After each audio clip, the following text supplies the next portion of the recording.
Welcome students, unit number 2 problem solving techniques, course code 9424 AIOU। अल्लामा Iqbal open university के course code 9424 के self assessment chapter number 2 problem solving techniques के question number 46 last lecture है और इस chapter का ये चौथा लेक्चर है बेसिकली, जिसमें इस चैप्टर के सेल्फ असेसमेंट क्वेश्चंस जो हैं कंप्लीट हो जाएंगे।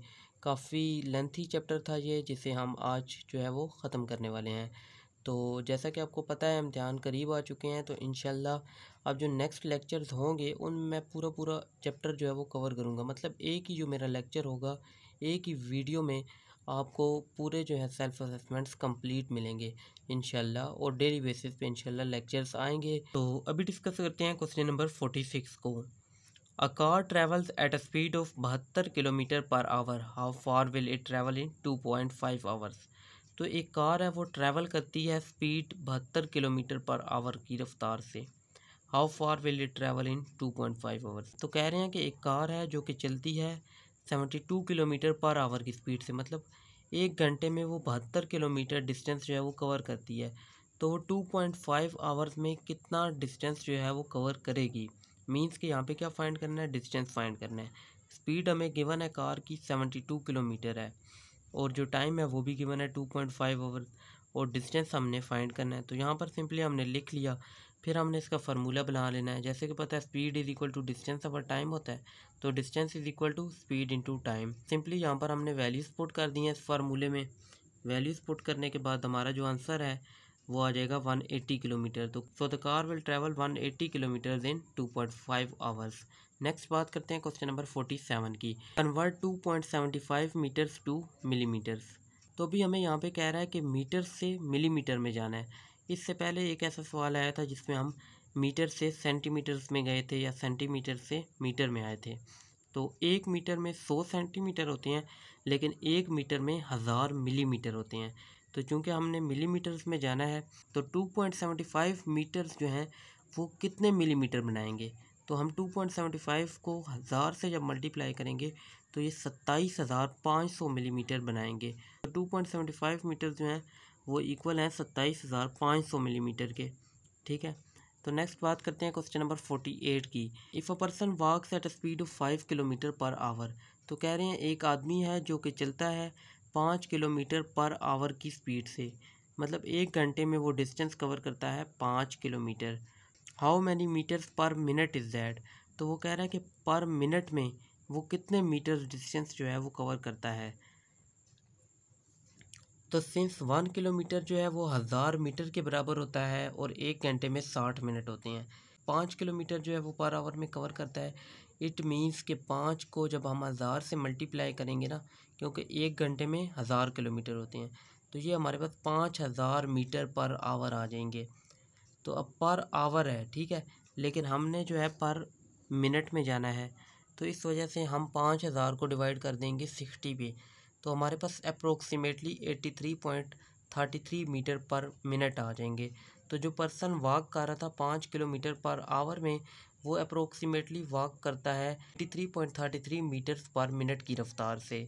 उम्मीद है ये क्वेश्चन भी आपको समझ आ गया होगा, काफ़ी सिंपल क्वेश्चन है। तो नेक्स्ट बात करते हैं क्वेश्चन नंबर 49 की। अ swimming pool measures 25 meters in length, 10 meters in width and 2 meters in depth. What is its volume in cubic meters?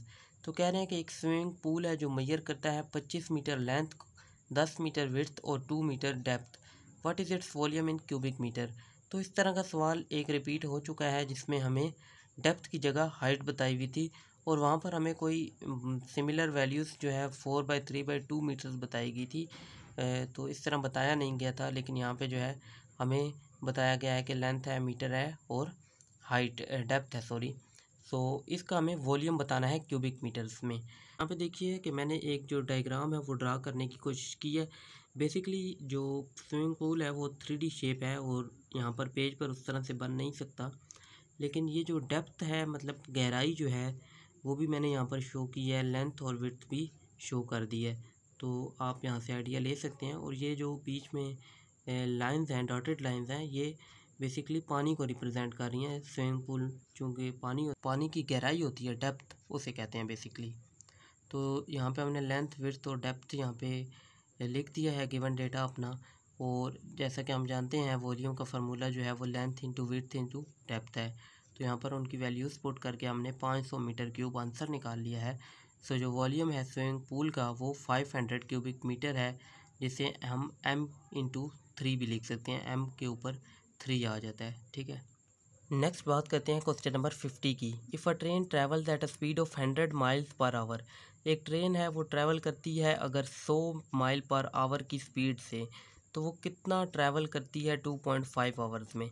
ठीक है, तो हमने 2.5 घंटों में बताना है कि वो कितना डिस्टेंस कवर करेगी। अब यहाँ पे देखिए एक बार फिर से हमें डिस्टेंस फाइंड करना है। जैसे अभी हमने क्वेश्चन नंबर 46 सोल्व किया है इस लेक्चर का फर्स्ट क्वेश्चन, इसी तरह ये सेम क्वेश्चन है, सेम फार्मूला अप्लाई होते हुए यहाँ से आप 250 माइल्स आंसर निकाल लेंगे। लेकिन देखें डिस्टेंस का यूनिट जो है वो माइल्स आया है 250 के साथ, तो ये माइल क्यों आया है? यहाँ पे ऊपर हमें माइल पर आवर गिवन था और आवर गिवन था। ठीक है, जैसे यहाँ पे आप देखें ना कि माइनस और प्लस, -1 +1 कट जाते हैं। ठीक है, इसी तरह माइल पर आवर का मतलब है कि माइल जो है वो पॉजिटिव है और पर आवर का मतलब है कि आवर जो है वो नेगेटिव में है। मीन्स आवर डिवाइड हो रहा था, जब ऊपर आया तो मल्टीप्लाई, जब ऊपर आकर मल्टीप्लाई हुआ ना तो वो नेगेटिव हो जाता है। ठीक है, साइन जो है वो चेंज हो जाता है। तो यहाँ पे ये देखिए ये नेगेटिव साइन के साथ था और इसके साथ जो है वो मल्टीप्लाई हो रहा था, हाइट हो रही थी, मतलब सॉरी हाइट कह रहा हूँ, आवर्स जो हैं वो एच रिप्रेजेंट कर रहे हैं ना। तो जब ये टाइम आके स्पीड के साथ मल्टीप्लाई हुआ तो जब -1 है, मतलब एम एच जो है ना, एच जो है वो माइनस में है, तो जब हम उसको पॉजिटिव करेंगे मतलब नीचे लेके जाएंगे तो वो पॉजिटिव हो जाएगा।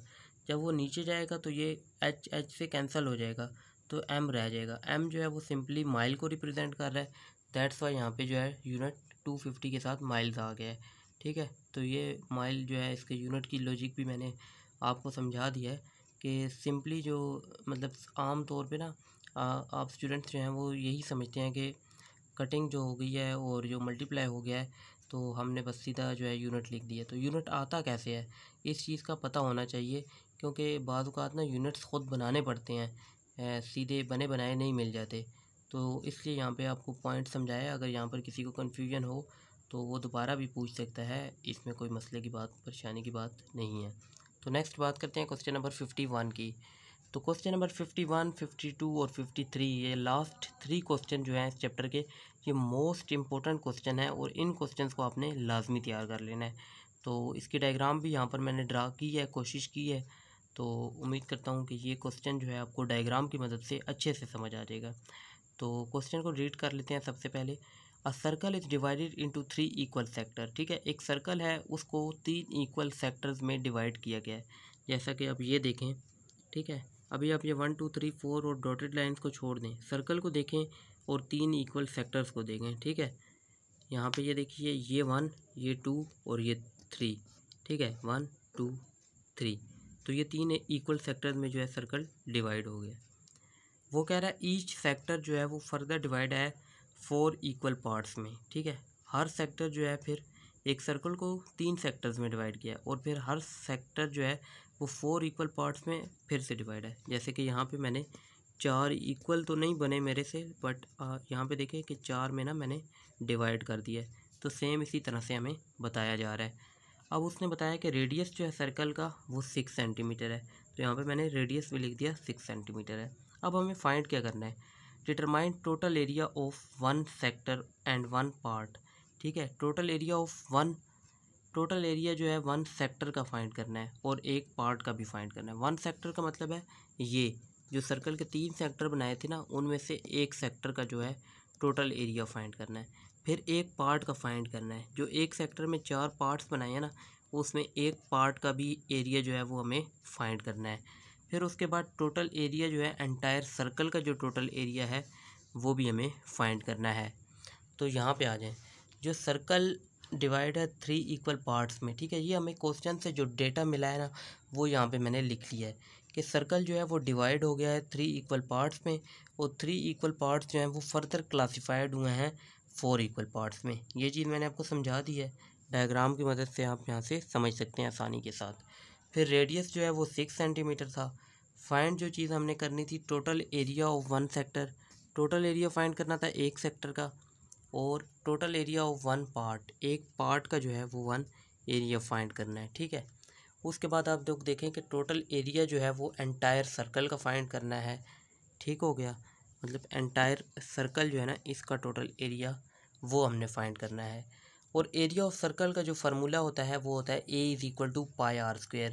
पाई जो है वो एक वैल्यू है जो कि हमें याद करनी पड़ती है, ठीक है, ये याद रखना ज़रूरी होता है। इसकी जो है वैल्यू है वो 3.16 होती है और रेडियस r 6 सेंटीमीटर गिवन है।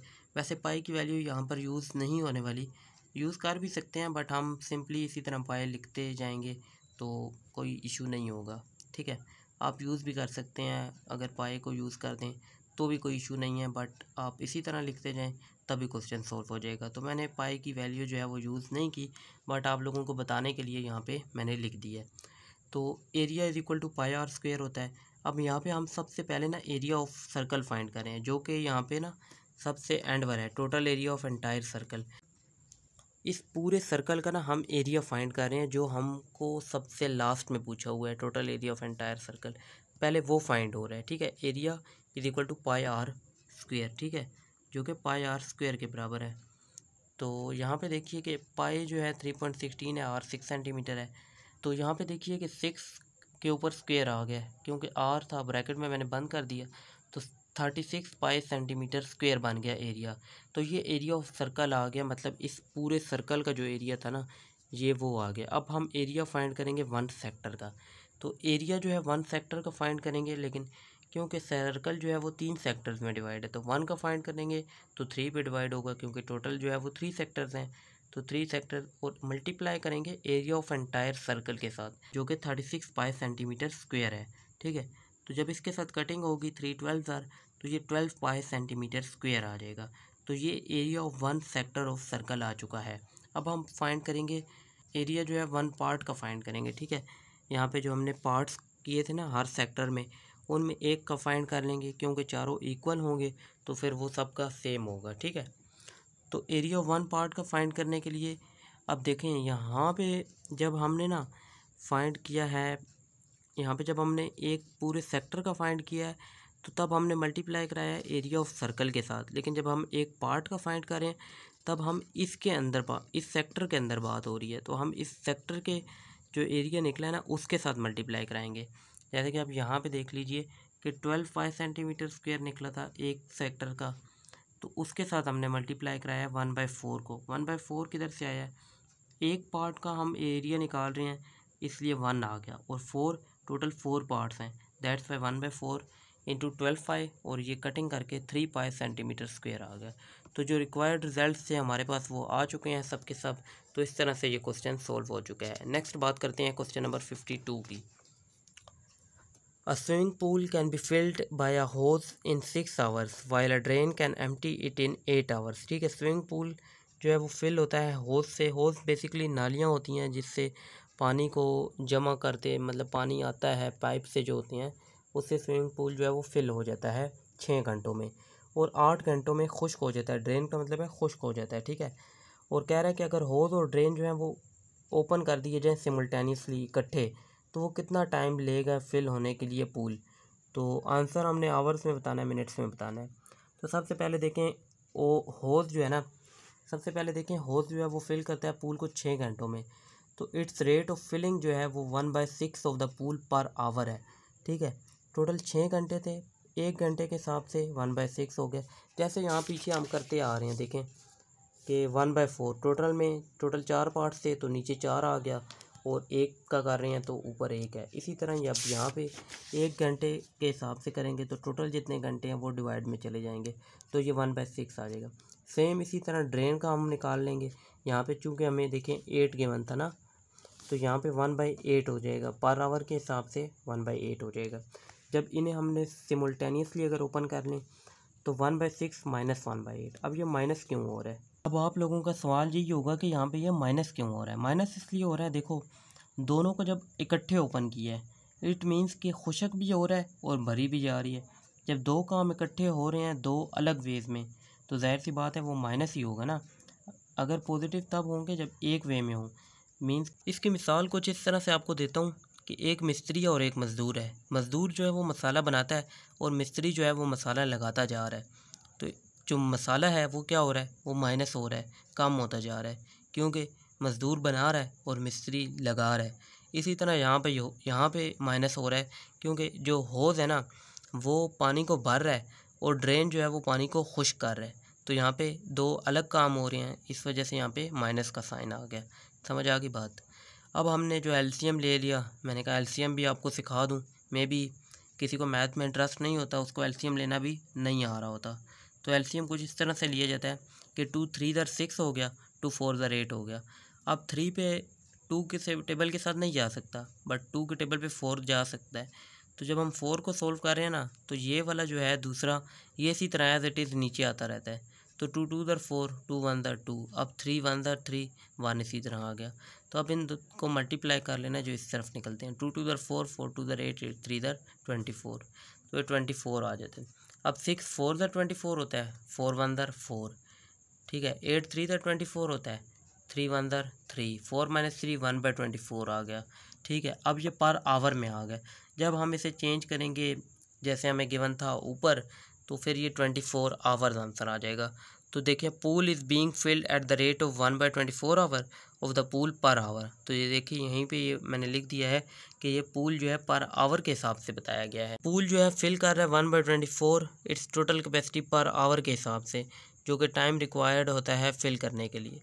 तो अब हमने इसे पर आवर के हिसाब से ख़त्म करना है और डायरेक्ट इसका आंसर निकालना है। तो इसके लिए हम एक कुलिया इस्तेमाल कर लेते हैं, 1 × 1/24। इससे ये होगा कि 24 ऊपर आ जाएगा और 1 1 से कैंसिल हो जाएगा, तो 24 आवर्स जो है वो आंसर हमारे पास आ जाएगा, जो कि रिक्वायर्ड टाइम है पूल को फिल करने के लिए। नेक्स्ट क्वेश्चन की बात करते हैं, जो कि इस चैप्टर का लास्ट क्वेश्चन है। फाइनली हम यहाँ तक पहुँच चुके हैं। तो आइए बात करते हैं कि नंबर ऑफ़ एटम्स की बात होती है केमिस्ट्री में, ठीक है। तो एटम्स जो होते हैं बेसिकली एक स्मॉलेस्ट पार्टिकल होता है, अगर इसको डिफ़ाइन किया जाए।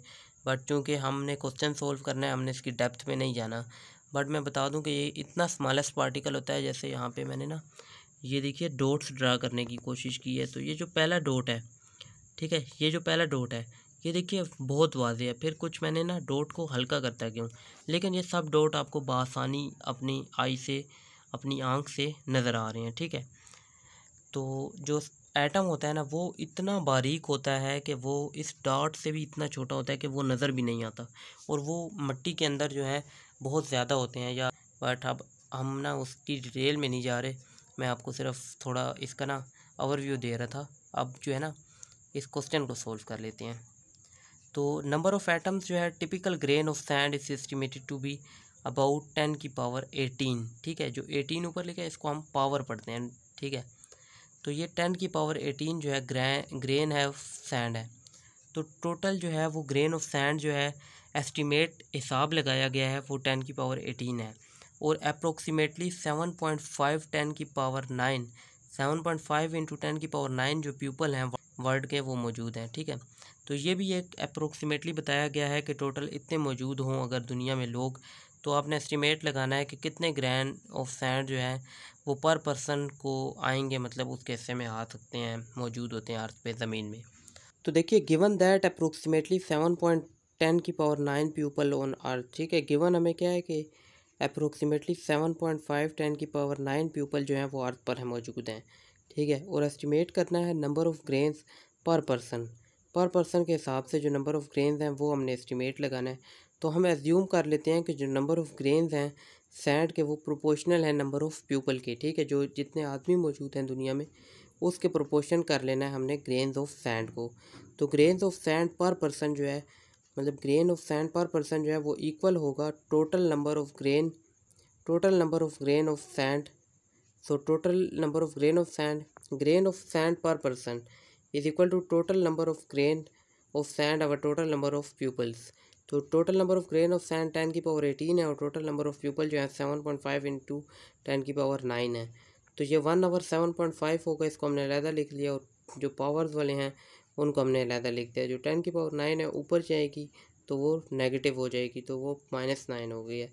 उन दोनों को एक साथ लिख दिया, बेस सेम है, पावर जो है वो ऐड हो जाएंगी, तो माइनस का साइन है सब्ट्रैक्ट हो जाएगी, तो जब पावर माइनस होंगी तो ऐड, बट साइन जो है वो क्योंकि नेगेटिव का है, -9 है, तो वो 9 हो जाएंगी, प्लस माइनस माइनस हो जाएगा, तो 18 - 9 9 हो जाएगा। इट मीन्स ये 1.3 बिलियन ग्रेन ऑफ सैंड जो है वो पर पर्सन के जो है वो एस्टिमेट लगाया जा चुका है। तो इस तरह से ये जो चैप्टर है, chapter number 2 problem solving techniques, अपने अख्ताम को पहुंच चुका है। उम्मीद है कि ये सब सवाल आपको समझ आ गए होंगे। अगर किसी भी सवाल में कोई कन्फ्यूजन है तो आप मुझसे कमेंट बॉक्स में पूछ सकते हैं।